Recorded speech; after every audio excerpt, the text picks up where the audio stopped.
Hello everyone, welcome back to Examy NCERT. Examy NCERT में आप सबका स्वागत है। हम लोग अपने हिस्ट्री के चैप्टर कंप्लीट कर रहे थे। हम लोग क्लास 6 एनसीईआरटी हिस्ट्री बुक का 5th चैप्टर कर रहे थे।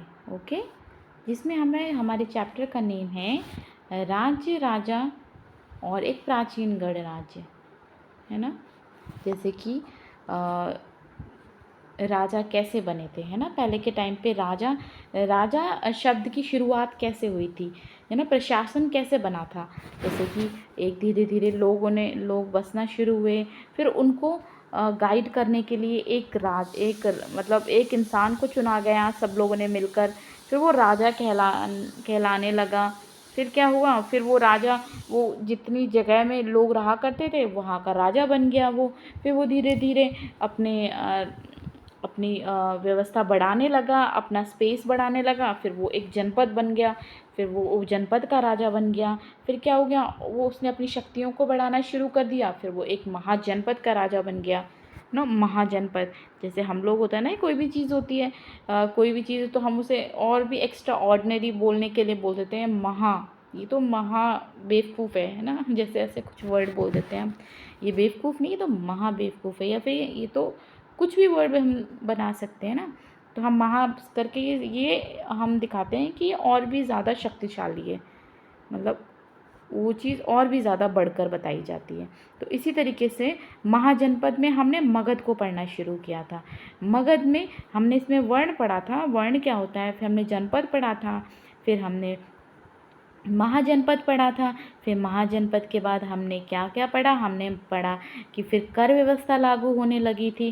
कर व्यवस्था किन किन पर लगाई जाती थी, पशुपालकों को, जानवर जो पालते थे उन लोगों पे भी, कारीगरों पे, फसलों पर कर लगाए जाते थे, व्यापारियों को सामान पर कर देना पड़ता था। ठीक है, ऐसे बहुत सारी चीज़ों पे कर लगने शुरू हो गए।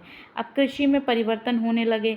क्या होने लगा कि जो पहले जो हल हुआ करते थे लकड़ी के हुआ करते थे, जो कि हमने देखा था ना कि हमारा हड़प्पा सभ्यता में उस टाइम क्या था, उस टाइम तो सॉरी क्या, लोहा, हाँ सॉरी मुझे याद नहीं आ रहा था। लोहा तो आया ही नहीं था ना उस टाइम। तो फिर उस टाइम हल लोहे के नहीं हुए थे। उसके बाद वैदिक काल आना शुरू हुआ। फिर वैदिक काल के बाद धीरे धीरे लोहा का इन्वेंशन शुरू हो गया, मतलब ढूंढना शुरू कर दिया लोगों ने लोहा। फिर लोहा मिल गया। फिर लोहे का यूज़ होने लगा। लोहे से लोग क्या बनाने लगे, फल बनाने लगे, फाल बनाने लगे, यानी कि खेतियों को जोतने के लिए, अपनी फसलों को बढ़ाने के लिए लोहे के हलों का प्रयोग करने लगे और अपनी फसलों का पैदावार को बढ़ाने लगे। फिर क्या हुआ, अब हम मगध का सूक्ष्म निरीक्षण कर रहे थे ना कि मगध की जो मगध कहाँ पर था, मगध की स्थिति क्या थी, मगध में क्या था कि मगध जो था ना वहाँ पे क्या क्या था, जंगल थे ना वहाँ पे। और यहाँ पे क्या औजार बनाने के लिए लौह आयस की खदानें थी वहाँ पे। तो ये शक्तिशाली साम्राज्य बनता चला गया। ठीक है, मतलब हर चीज़ बहुत अच्छी थी वहाँ पे। तो इससे क्या उनका जो साम्राज्य था ना, वो महाजनपद और ज़्यादा फलने फूलने लगा।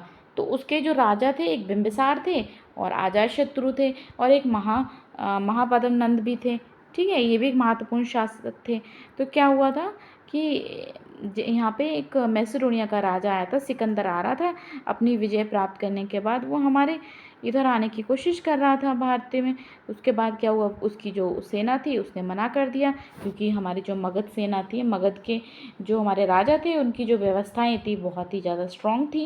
उनकी जो सिकंदर था उसकी सेना को पता चला कि तो इनकी सेना बहुत ज़्यादा स्ट्रॉन्ग है, इनके बहुत सारे हाथियों की सेना है, इनकी पैदल सेना भी बहुत है, इनकी रथ सेना बहुत है। उससे वो लोग भयभीत हो गए और उन्होंने मना कर दिया आगे बढ़ने के लिए। फिर क्या हुआ, अब हम दूसरा महाजनपद के बारे में पढ़ेंगे, जो है बज्जी महाजनपद। ठीक है, जैसा कि तुमने ऊपर पढ़ा, मगध एक शक्तिशाली राज्य बन गया था। उसके नज़दीक ही बज्जी राज्य था। अब जो मगध था ना, उसी के नज़दीक में पास में एक बज्जी राज्य था, जिसकी राजधानी वैशाली थी, बिहार थी। ये भी बिहार के पास ही था। ठीक है, बज्जी, इसकी राजधानी वैशाली थी। उसकी राजधानी पटना थी और इसकी राजधानी बिहार थी। जिसको वैशाली कहा जाता था। यह एक अलग किस्म की शासन व्यवस्था थी, जिसे गढ़ या संघ कहते थे। यहाँ की जो शासन व्यवस्था थी ना, थोड़ी सी अलग किस्म की थी, जिसको गढ़ या संघ कहा करते थे। गढ़ या संघ में कई शासक होते थे। इसमें क्या होता था कि कई शासक हुआ करते थे। उसमें क्या था, मगध में एक ही शासक हुआ करता था, इसमें कई शासक होते थे, जो कि गढ़ और संघ में बटा हुआ था। इसमें प्रत्येक व्यक्ति राजा कहलाता था। इसमें क्या होता था कि प्रत्येक व्यक्ति राजा कहलाता था। ये सभी राजा विभिन्न अनुष्ठानों को एक साथ संपन्न करते थे। ठीक है। सभाओं में बैठकर ये बातचीत, बहस, वाद विवाद के जरिए तय करते थे कि क्या करना है और किस तरह करना है। शत्रुओं के आक्रमण से निपटने के लिए वे मिलकर चर्चाएं करते थे। स्त्रियां, दास, कंबकार तथा सभाओं में हिस्सा नहीं ले सकते थे। ठीक है। इन केस में क्या होता था कि जो स्त्रियां होती थी, दास हुआ करते थे, और ये कुंभकार वगैरह हुआ करते थे, जो कि काम वाम करते थे ना वहाँ का, तो क्या होता था, वो इसमें भाग नहीं लिया करते थे, भाग नहीं ले सकते थे। लेकिन ये होता था कि इसके तो कई राजा हुआ करते थे। बज्जी राज्य में कई राजा हुआ करते थे, एक नहीं हुआ करता था। इसमें ये बता रहे हैं ना कि इसमें क्या था कि इसमें प्रत्येक व्यक्ति राजा कहलाता था, मतलब सब शासन करते थे मिलकर। ठीक है। देखो, वज्जी संघ का यह वर्णन दीर्घ निकाय से लिया गया है। जो वज्जी संघ है ना, उसका जो वर्णन दिया गया है वो दीर्घ निकाय से दिया गया है। ठीक है। दीर्घ निकाय से लिया गया। दीर्घ निकाय क्या था? दीर्घ निकाय एक प्रसिद्ध बौद्ध ग्रंथ है, जिसमें बुद्ध के कई व्याख्यान दिए गए हैं। अब आपसे पूछा जाएगा ना कि जो वज्जी संघ का वर्णन किस में मिला है? दीर्घ निकाय में मिला है। अब दीर्घ निकाय क्या है? दीर्घ निकाय एक प्रसिद्ध बौद्ध ग्रंथ है। ठीक है। जो बुद्ध के कई व्याख्यान दिए गए हैं। इन्हें करीब 2300 साल पहले लिखा गया था। 2300 साल पहले लिखा गया था इनको। ठीक है। अजातशत्रु और वज्जी संघ। अजातशत्रु वज्जी संघ का आक्रमण करना चाहते थे। अजातशत्रु जो थे वो क्या करते थे? वज्जी संघ पर आक्रमण करना चाहते थे। उन्होंने अपने मंत्री बस्कार को बुद्ध के पास सलाह के लिए भेजा। ठीक है। उन्होंने अपने मंत्री को बुद्ध के पास भेजा। बुद्ध ने उनसे पूछा कि क्या वज्जी सभाएं नियमित रूप से होती हैं तथा उनमें सभी सदस्य उपस्थित होते हैं? तब उन्हें पता चला कि ऐसा होता है। उन्होंने कहा, वज्जीवासी तब तक उन्नति करते रहेंगे जब तक वे पूर्ण और नियमित सभाएं करते रहेंगे। है ना। जो महात्मा बुद्ध से पूछा गया था उन्होंने, अजातशत्रु ने, तो फिर महात्मा बुद्ध जी ने बताया कि वो तब तक उन्नति करते रहेंगे जब तक वो साथ मिलकर चीज़ों का निपटान करते रहेंगे। मतलब साथ मिलकर क्या करेंगे? सभाएं करते रहेंगे नियमित रूप से। ठीक है। और साथ में सब उपस्थित रहेंगे, तब तक वो उन्नति करते रहेंगे। वे पूर्ण रूप से नियमित सभाएं करेंगे और वे आपस में मिलजुल कर काम करेंगे, तब तक ये फलता फूलता रहेगा। और ये तो एक प्रैक्टिकल बात ही है कि सब लोग जब हम कुछ भी मिलजुल कर कोई भी काम करते हैं तो हर चीज़ को आगे बढ़ने का मौका मिलता है। पारंपरिक नियमों का पालन करते रहेंगे। जो उनके पारंपरिक नियम हैं उनका पालन करते रहेंगे। बड़ों का सम्मान करेंगे और समर्थन और उनकी बातों पर ध्यान देते रहेंगे। बच्ची महिलाओं के साथ जोर जबरदस्ती नहीं करेंगे और उन्हें बंधक नहीं बनाएंगे।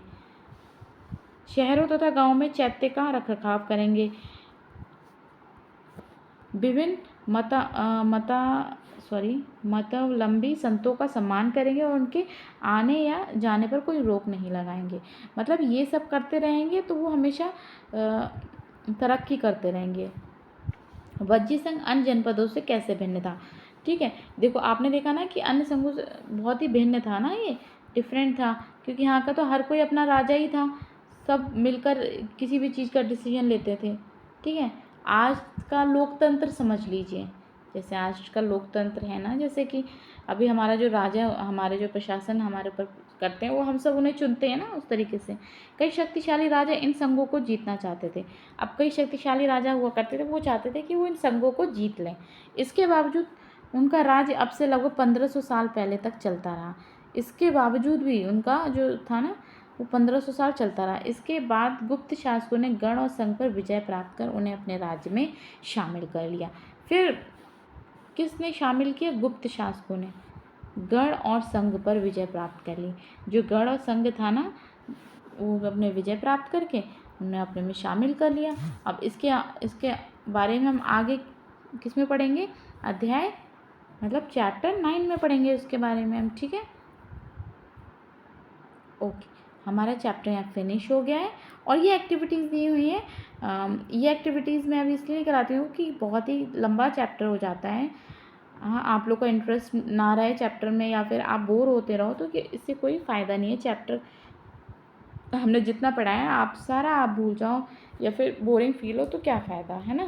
अगर आपको पढ़ना है तो अगर ये एक्टिविटीज़ करनी है तो आप मुझे कमेंट बॉक्स में बताना। ये एक्टिविटीज़ में जैसे सही और गलत मैं आपसे लगवा दूँगी, ठीक है।